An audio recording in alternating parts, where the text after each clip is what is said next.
বন্যায় নিজ রাজ্য ডুবে যাওয়ায় সমালোচনার মুখে ভারতের প্রধানমন্ত্রী নরেন্দ্র মোদী। লাগাতার বর্ষণে বেহাল দশা গুজরাটের লেক সিটিতে পরিণত হয়েছে আহমেদাবাদ। রাজ্য জুড়ে ভয়াবহ এ বন্যায় এখন পর্যন্ত পাওয়া গেছে ৩৫ জনের মৃত্যুর খবর। পানি কমার কোনো পূর্বাভাস না পাওয়া গেলেও মরার উপর খাড়ার খায়ের মতো এসেছে ঘূর্ণিঝড়ের সংখ্যা। গুড লাক পেনের সফট অয়েল বেসড ইঙ্ক দেয় নিখুঁত লেখার আত্মবিশ্বাস।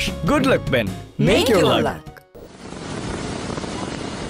এই চিত্র নরেন্দ্র মোদীর মডেল সিটি খ্যাত আহমেদাবাদের। গেল কয়দিনের ভারী বৃষ্টিতে শহর জুড়ে তৈরি হয়েছে তীব্র জলাবদ্ধতা। দেশের প্রথম লেক সিটি বানিয়েছেন মোদী, উপহাস করে দেয়া হচ্ছে এমন তকমা।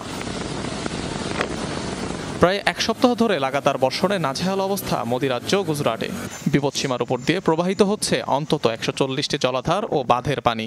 গলা সমান পানিতে নাকানি চুবানি খাচ্ছে রাজ্যের বাসিন্দারা। কোনো কোনো অঞ্চল আবার ১০ থেকে ১২ ফুট পানির নিচে। বানের পানিতে তলিয়েছে রাস্তাঘাট, ডুবেছে বাড়িঘর, ভেসে গেছে গোটা পুলিশ বক্স। বিপর্যস্ত গুজরাতের যোগাযোগ ব্যবস্থা, বন্ধ ট্রেন চলাচল। এরই মধ্যে দেখা দিয়েছে বিদ্যুৎ বিভ্রাট। ৭২ ঘন্টা পেরিয়ে গেলেও বিদ্যুতের দেখা নেই কোনো কোনো স্থানে। এতে ক্ষুব্ধ স্থানীয়রা, দুষছেন মোদী কর্তৃপক্ষকে। অভিযোগ, বন্যার্তদের সাহায্যে এগিয়ে আসছেন না কেউ।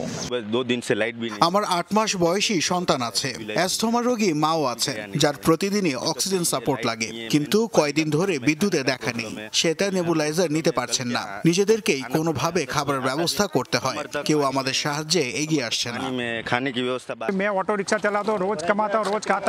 আমি একজন অটোরিকশা চালক। আমি দিন আনি দিন খাই। রোজ আমার পরিবারের জন্য খাবার জোগাড় করতে হয়। এখন আমি কি করব?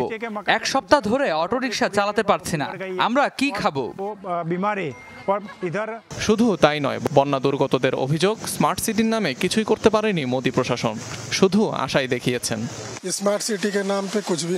স্মার্ট সিটির নামে এখানে কিছুই নেই। কোনো আধুনিক পানি নিষ্কাশন ব্যবস্থা নেই, এবং এটাই প্রথমবার না, বছরের পর বছর এটি হয়ে আসছে।